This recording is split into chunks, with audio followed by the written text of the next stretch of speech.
Bayangkan kamu sedang mengemudi di tengah malam, mengantar pasien dengan ambulans, tapi tiba-tiba jalan yang kamu kenal menghilang. GPS berputar tanpa arah, dan suara aneh mulai terdengar dari dalam mobil. Kamu mencoba berbalik, tapi semuanya sudah terlambat. Kamu bukan lagi di dunia yang kamu kenal. Apa yang sebenarnya terjadi? Apakah ini hanya ilusi? Ataukah Dani benar-benar tersesat di dimensi lain? Sebelum kita mulai, jangan lupa like video ini, subscribe channel ini agar tidak ketinggalan kisah-kisah horor lainnya, dan komen dari mana kamu menonton video ini. Apakah kalian siap mendengar kisah yang akan membuat kalian merinding? Mari kita mulai. Malam itu hujan turun dengan deras, membasahi jalanan sepi yang membelah hutan di pinggiran kota.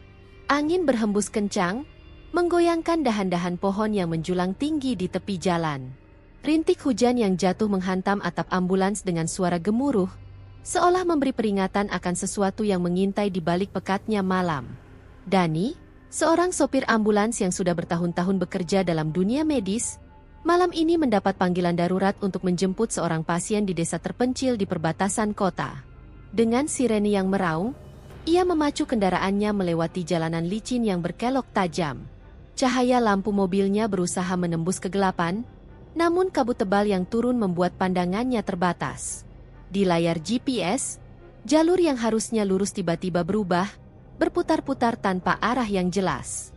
Beberapa kali Dani melirik layar dengan dahi mengernyit, mencoba memastikan ia tidak salah jalan. Namun, semakin ia mencoba mengikuti petunjuk, jalanan justru semakin tak dikenali. Dani mulai merasa ada yang tidak beres. Seingatnya, jalan ke desa tersebut tidak pernah seberat ini. Harusnya, hanya butuh waktu sekitar 30 menit untuk sampai. Tetapi kali ini rasanya seperti sudah lebih dari 1 jam ia berkendara, tanpa ada tanda-tanda perkampungan di sekitarnya. Jalan yang semula beraspal kini perlahan berubah menjadi jalan berbatu yang kasar, membuat ambulansnya sedikit terguncang setiap kali roda menghantam bebatuan kecil di permukaan jalan.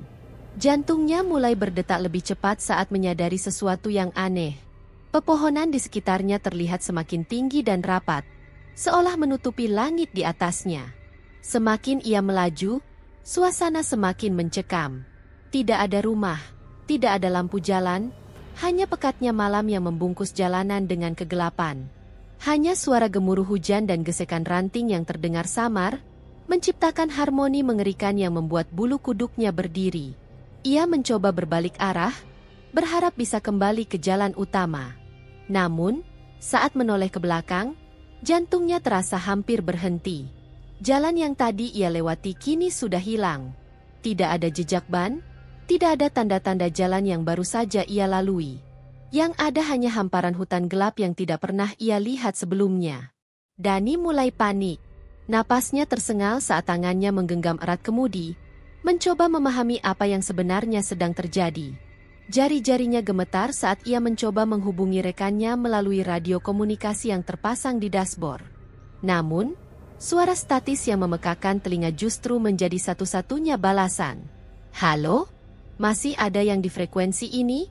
Tanyanya dengan suara bergetar. Tidak ada jawaban. Hanya dengungan kosong yang terdengar, seolah-olah ia sedang berbicara di dimensi yang berbeda. Dani mengusap wajahnya dengan tangan yang mulai dingin. Di dalam pikirannya, ia mencoba berpikir logis. Mungkin ini hanya efek dari hujan deras yang mengganggu sinyal GPS. Mungkin ia hanya salah jalur dan masuk ke jalan alternatif yang belum pernah dilewati sebelumnya. Namun, nalurinya mengatakan sebaliknya. Ada sesuatu yang salah di tempat ini. Sesuatu yang tidak bisa dijelaskan dengan akal sehat. Dengan perasaan waspada, Dani memutuskan untuk terus melaju. Namun, baru saja ia menekan pedal gas, suara aneh terdengar dari dalam ambulansnya.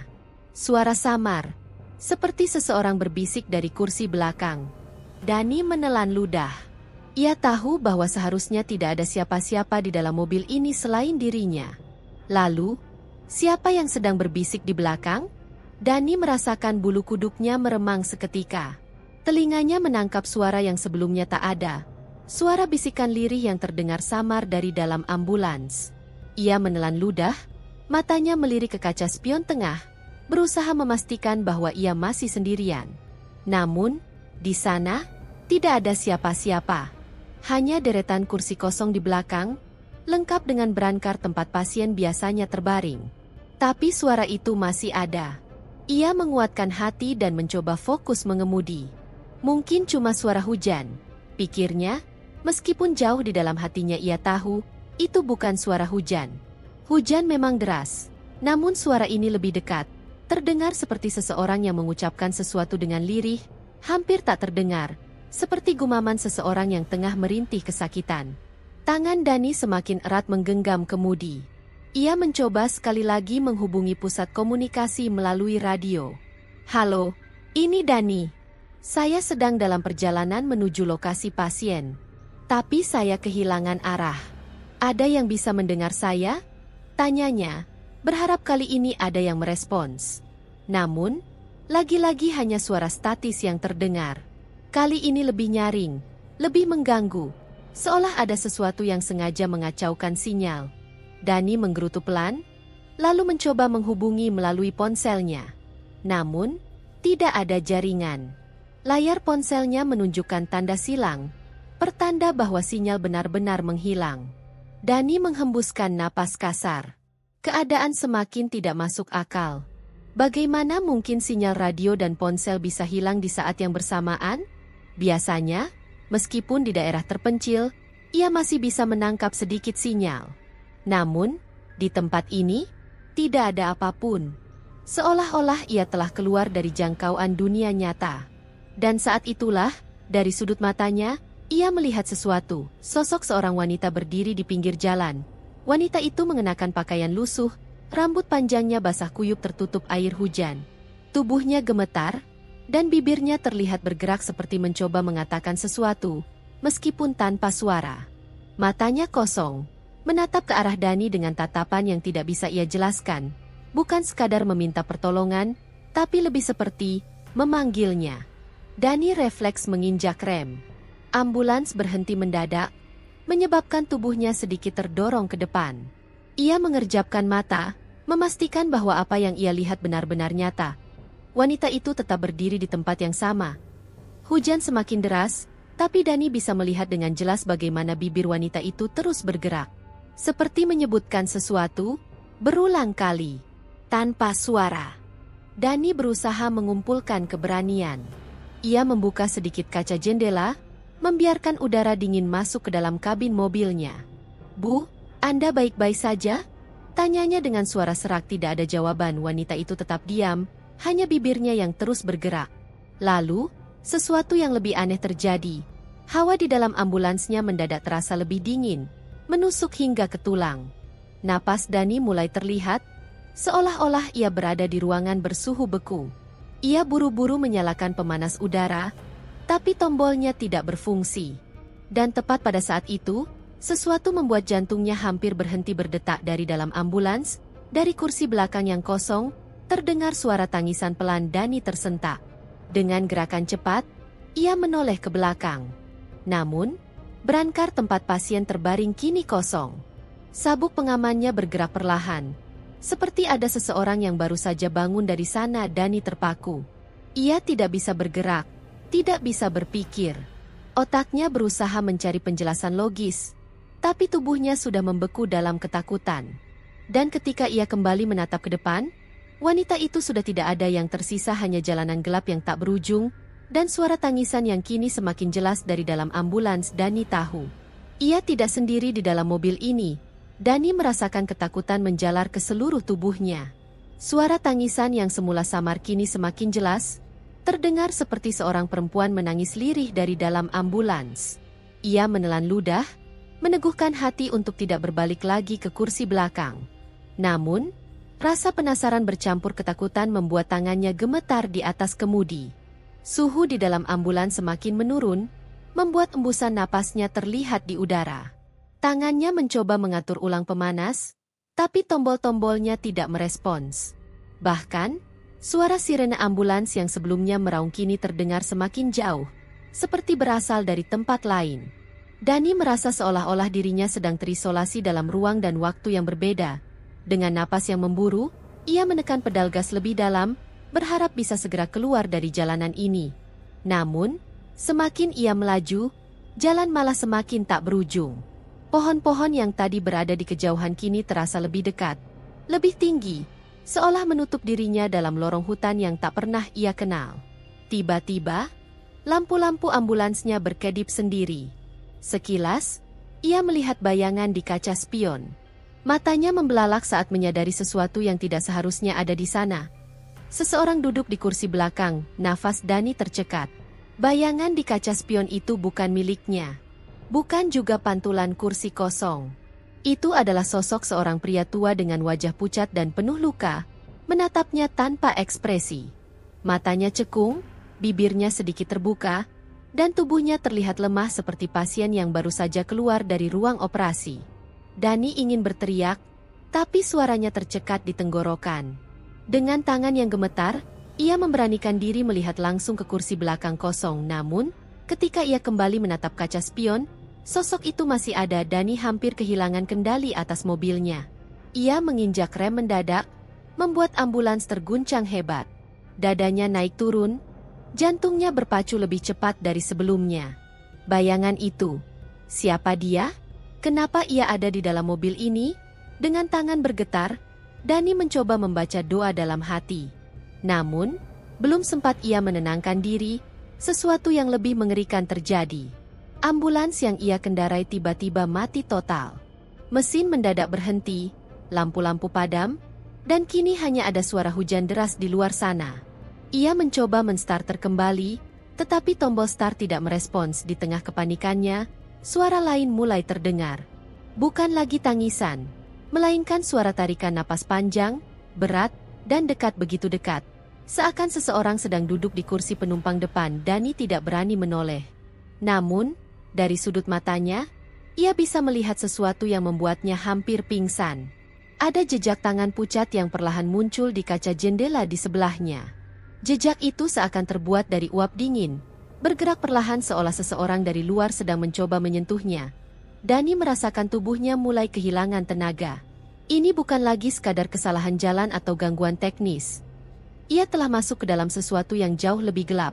Sesuatu yang tidak seharusnya ia temui. Dani berusaha mengendalikan napasnya yang tersengal. Hawa dingin masih menusuk kulitnya, sementara suara tarikan napas berat dari kursi penumpang depan semakin terdengar nyata. Ia tahu ada sesuatu di sana. Sesuatu yang tak terlihat namun kehadirannya begitu terasa.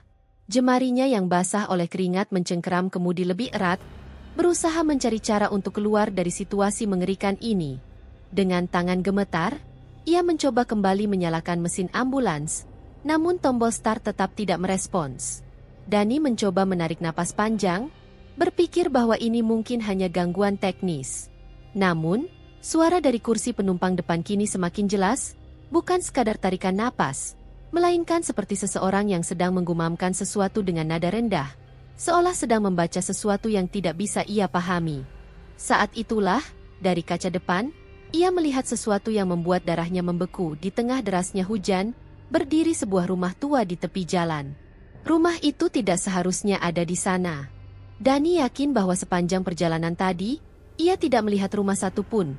Apalagi sebuah rumah tua yang terlihat begitu usang dengan jendela-jendela gelap yang mengintip seperti mata kosong. Tubuhnya kaku.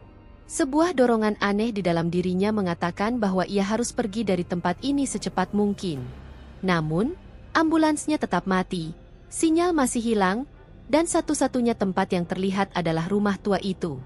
Dani menatap ke sekeliling.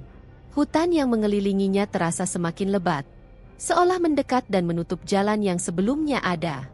Seperti perangkap yang perlahan menguncinya di dalam tempat ini. Ia merasakan tekanan yang semakin besar di dadanya, ketakutan yang hampir melumpuhkan. Namun, sesuatu membuatnya lebih takut lagi. Ketika ia kembali melihat rumah itu, pintunya kini sedikit terbuka, mengundang.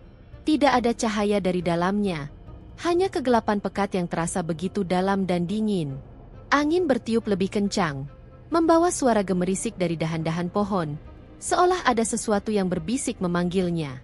Dani mencoba menepis pikirannya, mencoba berpikir rasional. Mungkin, ini hanya rumah penduduk yang tinggal di area terpencil. Mungkin, ada orang di dalam yang bisa membantunya. Namun, hati kecilnya tahu, tidak ada yang normal di tempat ini. Perlahan, Dengan ragu-ragu, ia membuka pintu ambulans. Dinginnya udara malam langsung menyergap tubuhnya saat ia turun. Kakinya terasa berat, seolah enggan melangkah menuju rumah itu.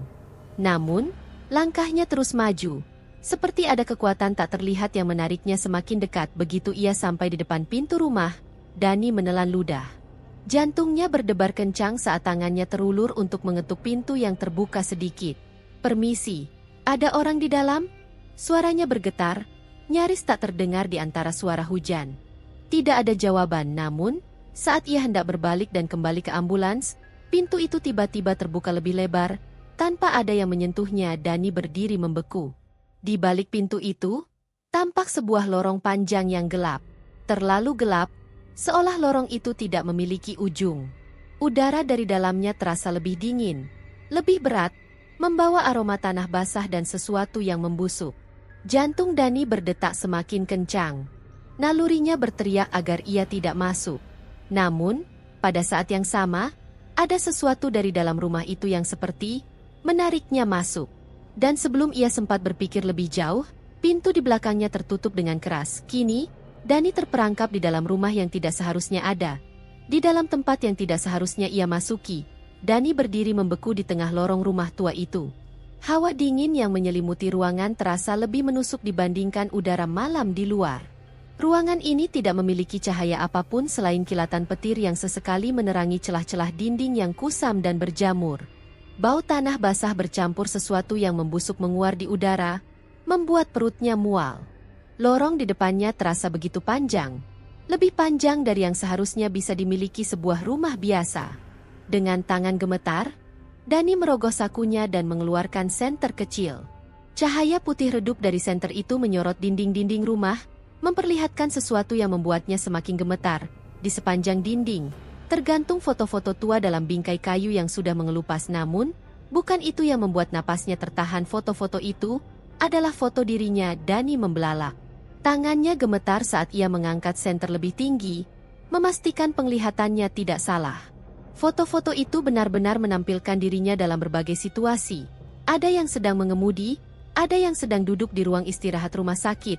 Bahkan ada satu foto yang menunjukkan dirinya sedang tertidur di rumahnya sendiri. Bagaimana mungkin foto-foto ini bisa ada di sini? Siapa yang mengambilnya? Dani merasakan seluruh tubuhnya membeku. Ini tidak mungkin. Tidak ada yang tahu tentang momen-momen pribadinya seperti ini.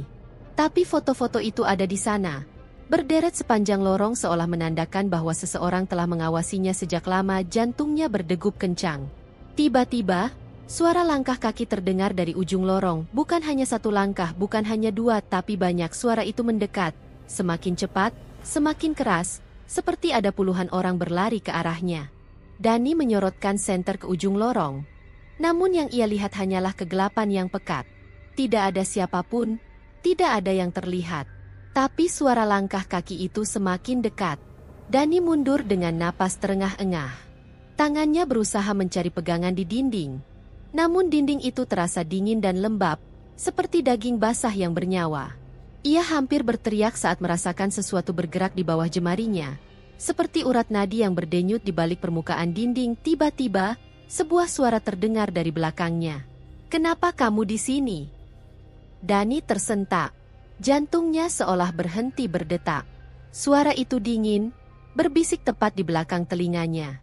Ia bisa merasakan embusan napas dingin yang menusuk tengkuknya. Dengan gerakan refleks, Dani berbalik, namun yang ia lihat hanya kehampaan. Tidak ada siapa-siapa di belakangnya, namun sebelum ia sempat menarik napas, sesuatu yang lebih mengerikan terjadi. Dari ujung lorong yang gelap, satu persatu sosok mulai bermunculan.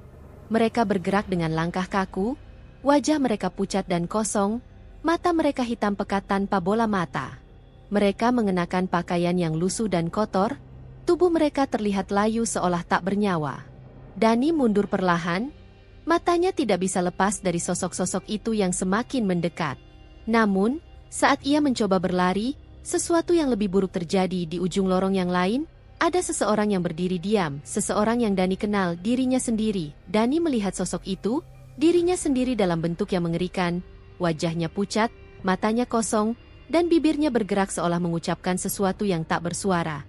Tubuhnya berdiri tegak, menatap Dani dengan ekspresi datar yang membuat bulu kuduknya berdiri. Dani ingin berteriak, ingin berlari, namun kakinya terasa begitu berat dan saat itu juga, suara sirene ambulans terdengar nyaring di luar. Namun, bukan sirene dari dunia yang ia kenal, sirene itu terdengar jauh, menggema seolah berasal dari dimensi lain. Dan perlahan, suara itu semakin menjauh, meninggalkan Dani dalam kegelapan yang kini mulai menelannya. Dani tidak tahu apa yang terjadi selanjutnya. Semua terasa seperti mimpi buruk yang menolak berakhir. Tubuhnya lemas, napasnya tersengal, dan suara sirene ambulans yang semula terdengar jauh kini perlahan memudar, meninggalkan keheningan yang begitu mencekam. Ia menutup matanya, berharap semua ini hanya ilusi, berharap ketika ia membuka mata lagi, ia akan kembali ke dunia nyata. Namun, saat ia mengedipkan mata, ia masih berada di tempat yang sama. Lorong panjang yang kini terasa semakin sempit, dengan dinding yang berdenyut seolah bernyawa. Sosok-sosok itu kini semakin dekat. Wajah mereka yang pucat dan tanpa bola mata terus menatapnya. Dani ingin berteriak, ingin lari, tetapi kakinya terasa seolah dipaku ke lantai. Jantungnya berdetak begitu cepat hingga terasa menyakitkan di dadanya. Ketakutan itu begitu nyata, begitu mencekam, hingga ia merasa tak lagi bisa berpikir jernih. Tiba-tiba, dari kegelapan lorong, muncul sesuatu yang membuat tubuhnya semakin membeku. Tangan-tangan pucat merayap keluar dari dinding, mencakar udara, meraih apapun yang bisa mereka sentuh. Dani mencoba menghindar, namun tangan-tangan itu semakin banyak, semakin panjang, hingga akhirnya salah satu dari mereka berhasil mencengkeram pergelangan tangannya dengan erat. Dani menjerit. Sentuhan itu dingin, nyaris seperti es. Namun ada sesuatu yang lebih mengerikan. Tangan itu seakan memiliki kekuatan yang menariknya ke dalam dinding yang berdenyut. Ia mencoba melepaskan diri, mencoba meronta, tetapi semakin ia melawan, semakin kuat tarikan itu. Dalam kepanikan, ia menendang dinding di belakangnya dan menarik tubuhnya sekuat tenaga. Ia tidak tahu bagaimana ia bisa melakukannya. Tapi entah bagaimana, cengkeraman itu melemah.